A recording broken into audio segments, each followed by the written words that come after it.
ఎవరు అందంగా ఉన్నారు? ఇంత మంచి అందమైన పిల్లలకు మనం ఈరోజు క్లాస్ చెప్తున్నామంటే రియల్గా చెప్తున్నాం, మన జన్మ ధన్యమైనట్లేదు, అవునా కాదు? సో ఈ పాజిటివ్ థింకింగ్ లో భాగంగా ఇప్పటి నుంచి మిమ్మల్ని ఎవరైనా ఏమైనా అన్నారనుకో, మీ పరిస్థితి ఎట్లుంటుంది అంటే, ఇప్పుడు ఇంటి దగ్గర మీరు ఏంది నల్ల దగ్గర చూస్తారు, కడవలు పెడతారు వరుసగా, మీరు పెడతారు, వీడేమి ఇట్లా టీవీ చూస్తూ ఉంటారు, మీరు కడవలు వరుసగా పెట్టి ఉంటారు, మీ కడవ 5వ ప్లేస్లో ఉంటుంది. నువ్వు ఏదో టీవీలో ఏదో వచ్చిందని చెప్పి ఇంట్లో పోయి వచ్చే వరకు మీ 5వ ప్లేస్ ఉన్న కడవ తీసి 6th ప్లేస్లో పెట్టేటారు పక్కింటాను. నీవు వచ్చి ఏమడుతావు తెలుసా? ఫస్ట్ నేను ముందే మంచిదాన్ని కాదు, ముందే అడుగుతున్నా చెప్పు, నా కడవ వెనక ఎవరు పెట్టారు చెప్పు నాకు. ఈ పక్క ఇంకో ఆమె ఏం చెప్తా తెలుసా? ఆమె పెట్టిందని చెప్పి మెల్లగా సైకిల్ చేసి చెప్తాను. అప్పుడు ఈమె ఏం చేస్తాను, నా కడవ ఇంకేందుకు పెట్టామంటే జుట్టు వాటికి వస్తుంది. ఈమెం చేస్తాను, నువ్వు ఇటు ఉండకుండా ఇంట్లోకి ఎందుకు పోయినా చెప్పి ఇద్దరు జుట్లు పట్టుకొని కొట్లాడుతుంటే వాళ్ళ ఇంట్లోకి వెళ్ళి వాళ్ళ ఆయన వస్తాడు, వీళ్ళ ఇంట్లోకి వెళ్ళి వీళ్ళ ఆయన వస్తాడు. వాళ్ళిద్దరు ఎట్లా చేసుకుంటారు అంటే నలుగురు బట్టి లాగుతుంటారు, వాళ్ళు జరుగు ఈ రోజు వాడిని చంపేస్తా అంటాడు. వాడిని చంపుతా నరుకుతా అని ఎవడైతే దుర్పాయించుకుంటాడో వాడిని ఇడిచిపెట్టుండే కాస్త ఎవరు చంపడు, పోయి మళ్ళీ వస్తాడు. మీరు ఆపుతారు కాబట్టి ఉరుకులు ఆడతారు. కానీ అట్లా కొట్లాడేటోళ్ళని మీరు బయట చూడండి, వాళ్ళు కోపం తెచ్చుకొని ఆ ఉర్రుత లోగిపోతూ చేతికి కర్ర దొరికితే రాయి దొరికితే ఏం దొరికితే అది తీసుకొని కొట్టేటప్పుడు ఒక మాట చెప్తాడు, అరే నా కోపం వచ్చింది అనుకో నేను మనిషినే కాదు చూడు అంటాడు. అవునా కదా? కోపం వస్తే ఎవరిని గాను మనిషినే, మనిషే చెప్తున్నాడు నాకు కోపం వస్తే మనిషి కాదని చెప్పి. ఆ రకంగా కోపం తెచ్చుకొని మనిషి తన విచక్షణను కోల్పోయి తలలు బగల కొట్టుకొని కత్తులతో పొడుచుకొని పోలీస్ స్టేషన్లకు వెళ్ళి పోలీస్ స్టేషన్ల చుట్టూ తిరిగి లాస్ట్ చల్లగా ఇంట్లో వచ్చి కూర్చుంటున్నారు. అంటే నేనేం చెప్తున్నా అంటే, మీకు ఇంతకుముందు ఎవరైనా మిమ్మల్ని ఏమన్నా అంటే మీకు బాధ అనిపిస్తుండే, కానీ ఇప్పటి నుంచి మీకు ఆ బాధ అనిపించదు. ఆ మంత్రం చెప్పాలన్నా వద్దా? చెప్పాలన్నా వద్దా? అందరు చేతులు పట్టండి, ఇట్లా 2 చేతులు పట్టండి. ఓమ్మ ఒక చేయి పట్టకు, తిప్పి కొడతావు చూడు మంత్రం. 2 చేతులు పట్టండి. నేను మంత్రం ఒకటేసారి చెప్తే మా గురువు గారు నేర్పారు నాకు. ఈ మంత్రం నేర్పినాక రిజల్ట్ చెప్తున్నా, నా లైఫ్ లో చాలా ప్లేస్ లో ఇంప్లిమెంట్ చేసిన. ఈ మంత్రం ఒకటి అర్థమైంది అనుకో, నీ జీవితంలో సగం దరిద్రం పోతుంది. చెప్పాలన్నా వద్దా? Okay, ready. ఒకటేసారి చెప్తా, మళ్ళీ తిరిగి నాకు చెప్పాలి అందరు గట్టిగా. ఓకే. కిమవో చిత్కోపి మమ కింతేన వైఫలం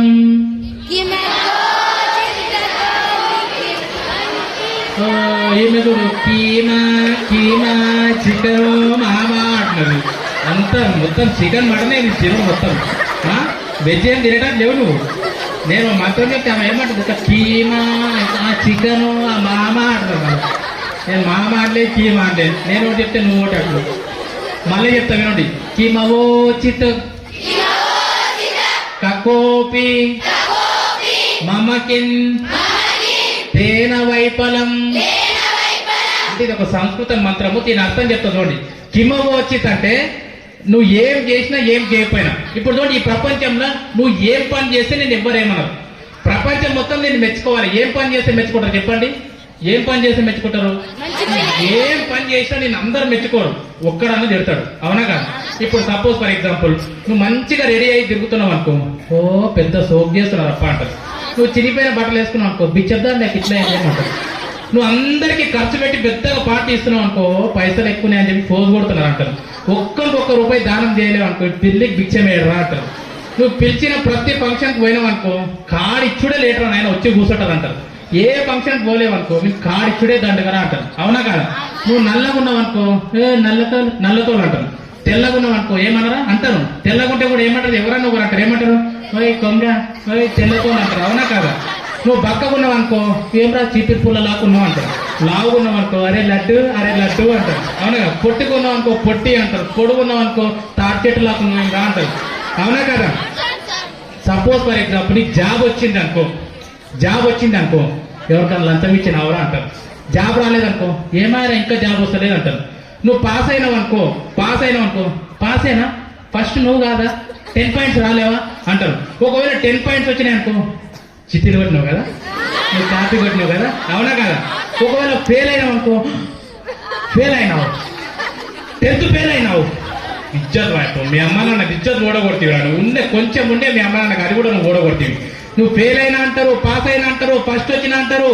నీకు పెళ్లి అయింది అనుకో, ఏమైనా ఇంత తొందరపడి అప్పుడే పెళ్లి చేసుకున్నావు అంటారు. 30 సంవత్సరాలు అయినా పెళ్లి కాలేదనుకో, ఏమైనా ఇంకా పెళ్లి చేసుకో అంటారు. పెళ్లి అయింది అనుకో, 2 సంవత్సరాలు అయిందనుకో, ఏమైనా పిల్లలు కారా అంటారు. అమ్మాయి పుట్టిందనుకో, ఏమైనా అబ్బాయి పుట్టాడా అంటారు. అబ్బాయి పుట్టిందనుకో, ఏమైనా అమ్మాయి పుట్టారా అంటారు. అవునా కాదా? ఇప్పుడు నేను కొన్ని విషయాలు చెప్తా, అంటారు అని చెప్పండి గట్టిగా. నల్లగున్నా, తెల్లగున్నా, పొట్టిగున్నా, పొడుగున్నా, లావుగున్నా, బక్కగున్నా, నువ్వు మంచిగా రెడీ అయినా, మంచిగా రెడీ కాకపోయినా, నువ్వు అందరు దానం చేసినా, దానం చేయకపోయినా, ఇలాంటి సేవా కార్యక్రమాలు చేసినా చేయకపోయినా, నువ్వు పాస్ అయినా, ఫెయిల్ అయినా, ఫస్ట్ వచ్చినా, జాబ్ వచ్చినా, జాబ్ రాకపోయినా, అరే మీరేమంటలేరు కొడుకు అని 5-6 మంది బయటికి పంపిస్తా. పాస్ అయినా, ఫెయిల్ అయినా, జాబ్ వచ్చినా, పెళ్ళి అయినా, పిల్లలు కాకపోయినా, పిల్లలైనా, మరి ఎట్లా చేస్తాం చెప్పుకుంటా. ఏం చేసినా అంటారు బై సమాజం, ఏం చేయి అంటారు. ఇప్పుడు నేను ఇన్ని క్లాసులు చెప్తాను అనుకో, అందరు నన్ను మెచ్చుకుంటారు అనుకున్నావా? ఏం మెచ్చుకోరు. ఏం చెప్తారు? పిల్లలకి ఏడిస్తే అయిపోయానా? పిల్లల్ని నైపిస్తే అయిపోయినా? మేము కూడా నైపిస్తాం సతులు కూడా చేసి. మస్తు మంది పెట్టుకుంటారు పిల్లలు, నాకు కూడా పెట్టడం పెడతా ఉంటారు. ఏం పని చేయి నిన్ను సొసైటీలో అంటనే ఉంటారు. అందుకే మంత్రం చెప్పిన కదా, జాగ్రత్తగా వినండి. కిమవోచిత్ కకోపి మమ్మకిన్ తేన వైఫలం అంటే కిమవోచిత్ అంటే నువ్వు ఏం చేసినా ఏం చేయకపోయినా, నల్లగున్న తెల్లగున్న పొట్టిగున్న పొడుగున్న చదివినా చదవకపోయినా, పెళ్ళైనా కాకపోయినా, జాబ్ వచ్చినా రాకపోయినా, పిల్లలైనా రాకపోయినా, ఏదైనా సరే కకోపి ఎవడో ఒకడు ఏదో ఒకటి అంటారంట. అప్పుడు మనం ఏమనుకోవాలంటే మమకిన్ నాకేంది, తేన వైఫలం ఉపయోగం. దీన్ని తెలుగులో చెప్తా మాత్రం, ఒకసారి అందరు గట్టిగా అనాలి, ఓకేనా? నాకు కొద్దిగా బాయ్స్ అంతా యాక్టివ్ గా అనిపిస్తలేదు అబ్బాయి. నేను ముఖం మీద చెప్తాను, నేను ఏమున్నా మొహం మీద చెప్తాను నేను, ఓకేనా? ఏం మాకేం పట్టింది, నేను మాట్లాడా, నేను మా సార్లు అడిగితేనే మాట్లాడా, నువ్వు అడిగితే అన్నట్టు కొంతమంది పని. సో ఇక్కడ చూడండి, మంత్రం తెలుగులో చెప్తా, గట్టిగా చెప్పాలి. నేను చెప్పింది చెప్పలేదనుకో, నేను అన్నది అనలేదనుకో, 100% చెప్తున్నా బెట్ట, జీవితంలో చచ్చిపోయే వరకు నీకు పెళ్ళే కాదు. బాగా పెళ్లి కాదు. వాడు కూడా అమ్మ పెళ్లి కాకపోతే ఎట్లా సార్, జాబ్ రాకపోతే ఏమన్నా పెళ్లి అంట, నేను అంటా సార్, ఇప్పుడు నేను అంటా. ఓకే, మంత్రం తెలుగులో చెప్తున్నా, అందరూ అనాలి. ఎవరేమనుకుంటే నాకేంటి, ఎవరేమనుకుంటే నాకేంటి. కొద్దిగా తమిళంలో చెప్తా, ఓకేనా? యారు ఎన్ను సొన్నా ఎన్నకు ఎన్న, యారు ఎన్ను సొన్నా ఎన్నకు ఎన్న. ఒక్కసారి ఇంగ్లీష్ లో చెప్తా, ఓకేనా? ఇంగ్లీష్ ఇక లాస్ట్ మాత్రం ఇంగ్లీష్ లో అందరు చేయిల పైకి ఎత్తండి. సో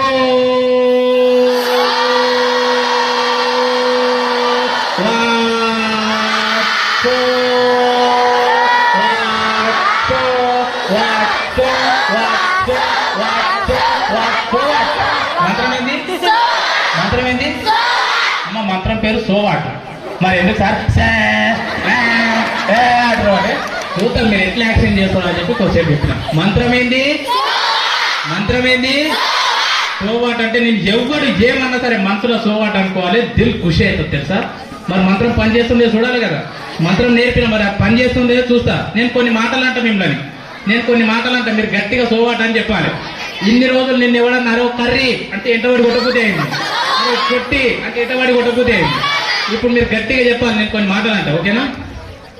ఒక్కరు మొహం కూడా బాగలేదు. ఇంత చెత్త పిల్లల్ని ఆడదుండే, మీ అంత గలీజ్ పిల్లల్ని ఆడదుండే. మీరు అందరూ ఫెయిల్ అవుతారు, మీకు మ్యాథ్స్ రాదు, మీకు పెళ్ళిళ్ళు రావు, మీకు జాబులు రావు, మీరు ఏమైనా చేసుకొని చచ్చిపోండి. అక్కడ మీరు భూమి మీద ఉండి కూడా వేస్ట్. మీ అమ్మ నాన్నకు మీరు బరువు, ఏమైనా వేసుకొని చచ్చిపోడు బాయ్. నువ్వు నల్లగా ఉన్నావు, అసలు నీ పండు కూడా ఎంత గలీజ్ ఉంది, నీ ముక్కు ఇంత పెద్దగా ఉంది, నువ్వు ఇంతే ఉన్నావు, నువ్వు అన్ని ఫెయిల్ అవుతావు, నువ్వు ఎందుకు పనికి రాకుండా అవుతావు. మీ అమ్మ నాన్న ఇంట్లోకి వెళ్ళి బయటికి పంపిస్తావు. సార్ నువ్వు మంత్రం అడ్డం పెట్టుకుని నన్ను తిడుతున్నావు సార్. నేనేం తిడతలే, నేనేమంటున్నానంటే రేపు పొద్దున నువ్వు ఇంటికి పోయిన తర్వాత ఎవడన్నా పక్కింటోడు నిన్ను డాష్ అన్నాడు అనుకో, ఆ డాష్ నువ్వేమన్నా పెట్టుకో. నిన్నేమన్నాడు? డాష్ డాష్ అన్నాడు అనుకో, అప్పుడు ఆయన దగ్గర పోయి నువ్వేమన్నా తెలుసా? సోవాడు కాదు, ఏమన్నావానా? డాషా. ఓ సేవక్క పడతాడు, గింత పొడుగు తీసాడు బాబాయ్. ఆయన గింత పొడుగు తిడితేనే మాకు మస్తు మజా వచ్చింది. నాకు చిన్న డాష్ అంటే నేను ఎందుకు ఫీల్ కావాలి? అవునా కాదే? If you give to meaningless words, you are a meaningless person. If you give to meaningless words, you are a meaningless person. అర్థం లేని దానికి అర్థానికి జీవితాన్ని వ్యర్థం చేసుకుంటున్నారు చాలా మంది. వీడు ఇంట్లో కూర్చుంటాడు, మంచిగా టీవీ చూసుకుంటా, పక్కింటోడికి వీనికి అసలే వాడదు. పక్కింటోడు ఎవరినో డాష్ అని తింటాడు, వీడు ఇంట్లోకి వెళ్ళి బయటకు వచ్చి నువ్వు నన్నే కదా అన్నది, వీడు అన్ననే లేకుంటాడు. వాడు బయటకు వచ్చి మరీ కల్పించుకొని మరీ కొట్లాడకపోతాడు. అంటే అర్థం లేని వాటికి అర్థాన్ని ఇచ్చి జీవితాన్ని నాశనం చేసుకుంటున్నారు చాలా మంది. ఫ్రెండ్స్ కూడా అమ్మ బాగా గుర్తుపెట్టుకోండి, ఈ బాల్యం మళ్ళీ తిరిగి రాదు. ఈ బాల్యం మళ్ళీ తిరిగి రాదు, ఈ 10th క్లాస్ మళ్ళీ తిరిగి రాదు. ఏదో 10వ తరగతి నుంచి బయటికి పోయినామంటే నీ ఊపిరి ఆగిపోయే వరకు మళ్ళీ ఈ స్కూల్కి వచ్చి కూర్చొని మనం చదువుకోమమ్మా. ఇంత అద్భుతమైన ఈ జీవితం లోపల మంచి బెస్ట్ ఫ్రెండ్స్ చిన్నగా ఉన్నప్పటి నుంచి ఉంటారు. ఫ్రెండ్ ఒక్క మాట అన్నింటది, ఒక్కసారి కట్ ఫ్రెండ్షిప్ కట్టిగా నెత్తి కింది కాలు మీట్ చేసుకొని ఎంత శత్రువులు లాక్కుంటారంటే అసలు మాట్లాడుకోరు. అమ్మ, ఈ జీవితం అనే అద్భుతమైన జీవితంలో నాకు తెలిసి ఒక అద్భుతమైన బంధం ఏంది తెలుసా? అమ్మ నాన్నని భగవంతుడు ఇస్తాడు, అక్క చెల్లెలను భగవంతుడు ఇస్తాడు. కానీ ఏ రక్త సంబంధం లేకుండా అమ్మ నాన్నకు చెప్పుకోని విషయాలు, టీచర్లకు చెప్పుకోని విషయాలు ఎవరితో చెప్పుకుంటామంటే ఒక ఫ్రెండ్తోనే చెప్పుకుంటాం. అలాంటి అద్భుతమైన ఫ్రెండ్షిప్ ని నెగిటివ్ పాజిటివ్ థింకింగ్ చేతగాక నీ ఫ్రెండ్ ఒక్క మాట అంటే ఫ్రెండ్షిప్ నే కట్ చేసుకుంటున్నావు. ఓయిగా నువ్వు పెద్ద నిజాం మహారాజు, నువ్వు నిన్నెవ్వడేమనొద్దు, నువ్వు సుధపూజవు నిన్నెవ్వడేమనొద్దు. రియల్ గా చెప్తున్నాను, ఈ ప్రోగ్రామ్ లో రియల్ గా అట్లా ఫ్రెండ్షిప్ కట్ చేసుకున్న పిల్లలు ఎవరైనా ఉంటే లాస్ట్ కు వచ్చి ఆ ఫ్రెండ్ కు సారీ చెప్పండి. సారీ చెప్పడం చేత కాదు, నీకు సారీ చెప్పడం చేత కాదు. నీ జీవితంలో సగం ప్రాబ్లమ్స్ ఎక్కడొస్తుంది తెలుసా? నీకు సారీ చెప్పడం రాదు. ఒక స్కూల్లో వెళ్తే పాపం అమ్మాయి స్టేజ్ మీదకి వచ్చి టీచర్లకు సారీ చెప్పింది. వికారాబాద్ కేజీపీలో, మేడం సారీ మేడం, తప్పైంది మేడం, మీరు ఎన్నిసార్లు క్లాసెస్ చెప్తుంటే నేను ఎన్నోసార్లు ఇన్సల్ట్ చేసిన మేడం. చాలా మంది ఊర్లలో చూడండి, అన్నదమ్ములు ఇద్దరు కొట్లాడతారు, ఇద్దరు ఏదో చిన్న రీజన్ కొట్లాడతారు. నువ్వెంత అంటే నేనెంత, నువ్వెంత అంటే నేనెంత. నేనేమేంటంటే అన్నది అన్ననే కదా, అన్నది తమ్ముడే కదా అని చెప్పి ఒక్క మెట్టు నువ్వు కిందికి దిగి, అన్న అయ్యిందేదో అయిపోయిందన్న, తమ్ముడు అయ్యిందేదో అయిపోయిందిరా, ఒక్క తండ్రి కడుపులో పుట్టినాం రా, చచ్చిపోయే వరకు మళ్ళీ మనుషుల్లాగా పుట్టమో తెలియదురా, అరే కలిసి ఉందాం రా అని చెప్పి ఒక్క స్టెప్ నువ్వు కిందికి దిగి సారీ చెప్పు. ఆ బంధం నిలబడకపోతే నన్ను అడుగు, ఆ బంధం నిలబడకపోతే నన్ను అడుగు. మీ అమ్మ నాన్న వాళ్ళు వీళ్ళు చుట్టాలంతా. అందుకే నేను పెంటాయసారితో ఒకసారి చెప్పినా, మేము సైతం యువత కోసం కాదు సార్, మేము సైతం ఊరి కోసం అని చెప్పి ఊర్లలో వెళ్ళి పెద్ద మనుషులకు చెప్పి విడిపోయిన అన్నదమ్ములను కలుపుదాం, అక్క చెల్లెలను కలుపుదాం, ఈ కొట్లాడుతున్న కుటుంబాలను దగ్గర చేద్దామని చెప్పినాం. మేము సైతం ఊరి కోసం అని చెప్పి దరిద్రాన్ని మొత్తం ఇక్కడ పెట్టుకొని బంధాలను దూరం చేసుకుని ఏం చేస్తున్నారు పైన నాకు అర్థమైతలేదు. రియల్ గా చెప్తున్నా, ఉన్న ఈ చిన్న జీవితం లోపల బంధాలు దూరం చేసుకోకండి, నెగిటివ్ థాట్స్ పెట్టుకొని. ఒకవేళ రియల్ గా మీ అమ్మ నాన్న ఎవరితో నన్ను కొట్లాడి దూరం అయితే కూడా చెప్పండి, ఏం కాదమ్మా ఒక స్టెప్ దిగడం పట్టు, మనమే సారీ చెప్పుదాం. సారీ చెప్పండి. రియల్ గా చెప్తున్న జీవితం చాలా అద్భుతంగా ఉంటుంది. సారీ చెప్పడం నేర్చుకోండి. రియల్ గా నేను ఎప్పుడైనా తప్పు చేస్తే అవతలకి ఎంత మంచిగా సారీ చెప్తా అంటే నా అంత బాగా ఎవరు సారీ చెప్పాడు. అది నేర్చుకోండి సారీ చెప్పడం. సో ఈ పాజిటివ్ థింకింగ్ నేర్చుకోండి. ఇప్పటి నుంచి నిన్న ఎవరైనా ఏమైనా అన్నారనుకో, మనసులు అనుకోవాలి సోమవారం అని చెప్పి మంత్రం చెప్పినా అని చెప్పి రేపు మీ హెడ్ మాస్టర్ సార్ అంటాడు, అరే నెక్స్ట్ 2 వీక్స్ అయితే ఎగ్జామ్స్ ఉంటాయి, అందరు స్టడీ వరకు ఉండాలి, సాయంత్రం ఉంటే సోమవారం సార్ అని చెప్పి ఇంటికి పోయినాం అనుకో. పిల్లలు ఇంతకుముందు కూర్చోమంటే కూర్చుంటుండ్రు, ఇప్పుడు ఏం చెప్పినా సోమవారం అంటున్నారు అని చెప్పి. మీ అమ్మ నాన్న ఇంటికి పోయిన తర్వాత కొద్దిగా చేరిపోయినా పెట్టండి సోమవారం అన్నావు అనుకో. మళ్ళీ చెప్తాను, ఈ మంత్రం మంచికి వాడితే జయం తప్పదు, చెడుకు వాడితే జయం తప్పదు. ఈ మంత్రాన్ని మీ అమ్మ నాన్న మీద వాడొద్దు, పనిచేయదు. మీ టీచర్ల మీద వాడొద్దు, పనిచేయదు. ఈ మంత్రాన్ని ఎప్పుడు వాడాలంటే నిన్ను డిమోటివేట్ చేసి నీ జీవితాన్ని నాశనం చేసే మాటలు ఎవరైనా అంటుంటే అప్పుడు మనసులో అనుకోవాలి, సో వాట్ అని చెప్పి. ఏమైతుంది, ఏం కాదు. మీరు నమ్మరు నన్ను ఎవడన్నా ముందర నిలబడి వాడు 100 సార్లు నువ్వు డాష్, చిన్న డాష్, పెద్ద డాష్ నాకు తిడుతున్నాడు అనుకో, నేను చాలా హ్యాపీగా ఫీల్ అవుతాను. ఓకే, ఇంకేమైనా ఉన్నాయా? మీరు చూడండి, మీ ముందర ఎవడ నిలబడి కోపంతో వాడు ఉర్రూత లూగిపోతున్నాడు అనుకో, నష్టం ఎవరికి జరుగుతుంది? నష్టం ఎవరికి జరుగుతుంది? అందుకే పాతలో కొటేషన్ ఉంటది, తన కోపమే తన శత్రువు, తన శాపమే తనకు రక్ష. Very good. ఎదుటోడు మనల్ని తిడుతున్నాడు అనుకో, వాడు ఉర్రూత లూగిపోతున్నాడు అనుకో, అడ్రినలిన్ వాన్ శరీరంలో రిలీజ్ అవుతుంది. ఫ్యూచర్ లో హెల్త్ ప్రాబ్లమ్స్ వానికి వస్తాయి.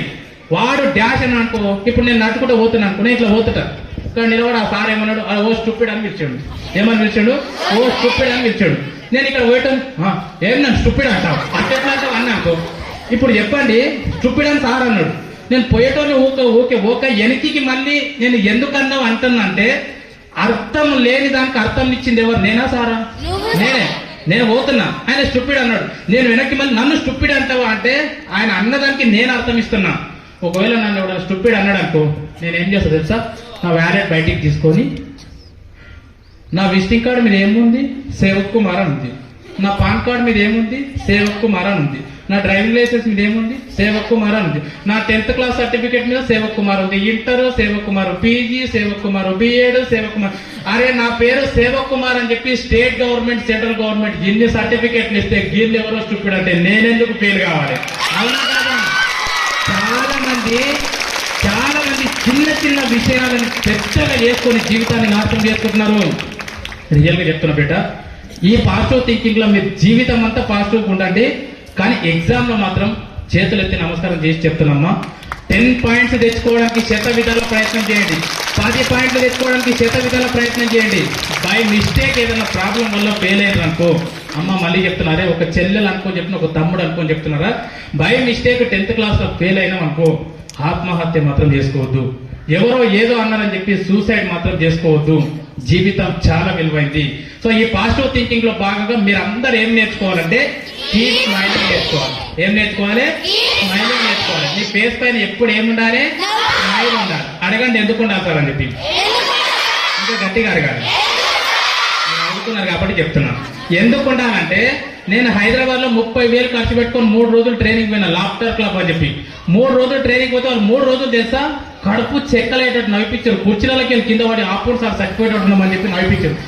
వాళ్ళు ఎండ్ ఆఫ్ ది డే ఏం చెప్పారు తెలుసా, చాలా మంది అందంగా ఉండడానికి ట్రై చేస్తారు కదా, అంటే ఫేస్ లో గ్లో ఉండాలి కదా.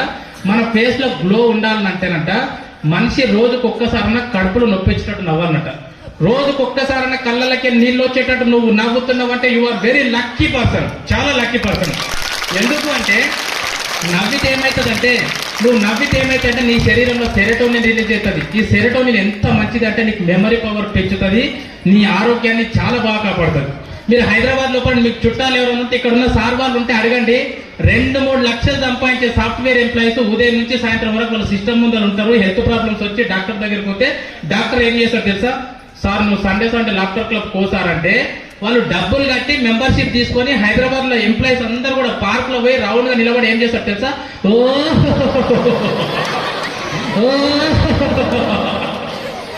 వాళ్ళని కనుక నువ్వు చూసినావు అనుకో, పిచ్చి గిట్ల పట్టింది. ఎవరన్నా ఆయన ఇలా ఎర్రగడ మెటల్ హాస్పిటల్కి వెళ్ళి వచ్చారు.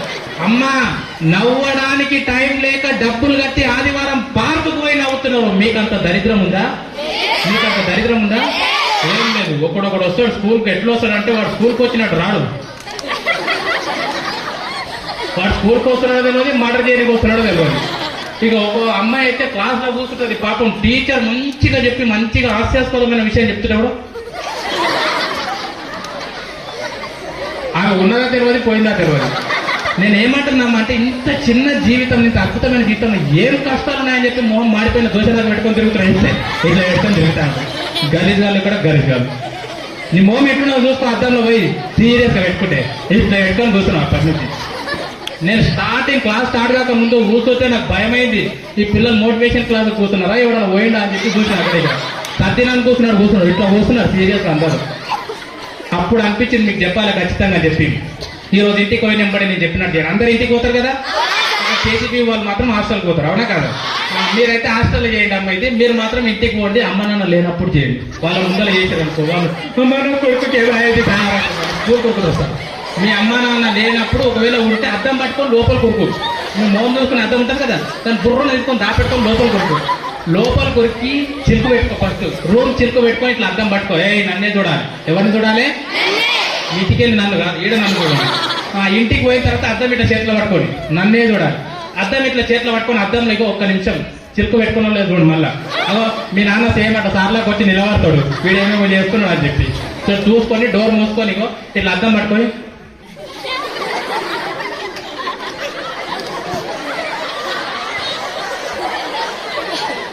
ఇట్లా చూడండి.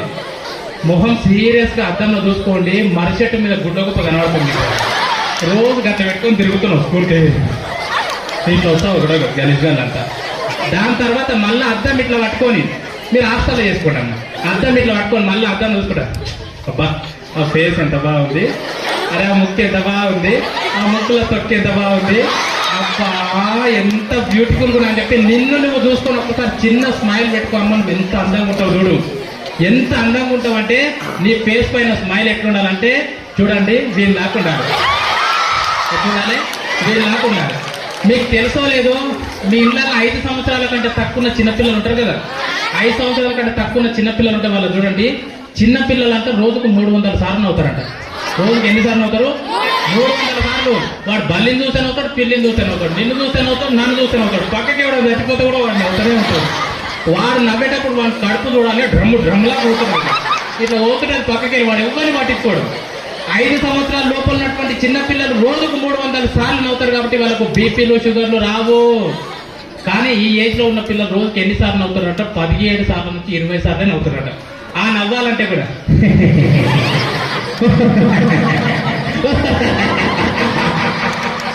చెయ్యడ్డం పెట్టుకుంటాడు, ఖర్చు పడ్డం పెట్టుకుంటాడు, చున్నడ్డం పెట్టుకుని ఎందుకంటే ఆ పడ్డం అయితే పడతాయి సార్ నా ముక్కు చూస్తారు సార్. ఆ నవ్వుడు కూడా ఎంతసేపు చేస్తే ఒక 2 సెకండ్లు కూడా ఉండదు. ఎందుకంటే నవ్వాలంటే ఎందుకు ఇబ్బంది పడుతున్నావు అంటే నెగిటివ్ థింకింగ్ ఇక్కడ పెట్టుకున్నావు. నీ ఫోన్తోని 10 ఫోటోలు తీసుకో, ఇట్లా సీరియస్ గా 10 ఫోటోలు తీసుకో, ఒక ఫోటో నవ్వుకుంటా తీసుకో. అంతెందుకు నువ్వు టక టక టక టక 10 ఫోటోలు తీస్తే ఏ ఫోటోలు డెలీట్ చేస్తావు, ఏ ఫోటోలు పెట్టుకుంటావు? నవ్విన ఫోటో పెట్టుకుంటావు, మిగతా ఫోటో డెలీట్ చేస్తావు. నిన్ను కెమెరామ్యాన్ వచ్చి ఫోటో తీస్తాడు, అందరు నిలబెట్టి గ్రూప్ ఫోటో తీసినప్పుడు ఏమంటాడు ఆయన? Smile please. అప్పుడు నువ్వేం చేస్తావు? నవ్వితే ఏమవుతుంది? ఫోటో బాగా వస్తుంది. ఈ లాజిక్ ఎందుకు మిస్ అవుతుంది నాకు అర్థం కాదు. ఒక్క క్షణం నవ్వితే నీ ఫోటోనే అంత బాగొస్తే, ఒక్క క్షణం నవ్వితే నీ ఫోటోనే అంత బాగొస్తే రోజు నవ్వితే నీ జీవితం ఎంత బాగుంటుంది. ఎంత బాగుంటుంది. అందుకే చెప్తున్నా, ఇప్పటి నుంచి చెప్తున్నానంటే నవ్వుతూ ఉండాలి, నవ్వుతూ ఉండాలి, నవ్విస్తూ ఉండాలి. ఎప్పటి వరకు నవ్వాలంటే లాస్ట్ చచ్చిపోయిన తర్వాత పాడి మీద వస్తే పాడి మీద కూడా మనం నవ్వుకుంటూనే ఉండాలి. మన వాళ్ళంతా ఏడ్చుకుంటాం. ఇది వీడియో ఆయన చచ్చినప్పుడు కూడా నవ్వుతున్నాం. దశదిన కర్మ అని చెప్పి మనకు 10 రోజులు చేస్తుంటే బ్యానర్లో మన ఫోటో ఇట్లా నవ్వినట్లు ఉండాలి. సో అందుకే చెప్తున్నామ్మా, చిన్న చిన్న ఏజ్ లో ఇప్పటి నుంచి మొహాన్ని సీరియస్ గా పెట్టుకోకండి. నవ్వుమని చెప్పి ఈ క్లాస్ అయిపోయినప్పుడు దుక్కుకుంటూ పోవద్దు. నవ్వడం అంటే ఫేస్ పైన ఒక చిన్న స్మైల్ పెట్టుకోవాలి. నవ్వమని చెప్పి ఊళ్ళకి బొమ్మరస్పేటకు పోయిన తర్వాత ఎవడన్నా చచ్చిపోయాడు అనుకో, ఏదో చచ్చిపోయినా అన్నవాడు అందరూ ఎండవాడి కొడతారు. ఎవరైనా చచ్చిపోయినప్పుడు నవ్వకండి, మీ టీచర్లు క్లాస్ చెప్పేటప్పుడు నవ్వకండి, మీ ఫ్రెండ్ బాధలో ఉన్నప్పుడు నవ్వకండి. మిగతా టైం ఎప్పుడైనా సరే ఫేస్ పైన చిన్న స్మైల్ పెట్టుకోండి. ఎందుకంటే నవ్వితే ఎట్లుంటుందో మీకు చూపిస్తా చూడండి. నవ్వితే ఎన్ని ఉపయోగాలు ఉంటాయో మీకు చెప్పి నేను మళ్ళీ క్లాస్ కంటిన్యూ చేసి ఒక చిన్న వీడియో చూపిస్తా చూడండి. నవ్వడం వల్ల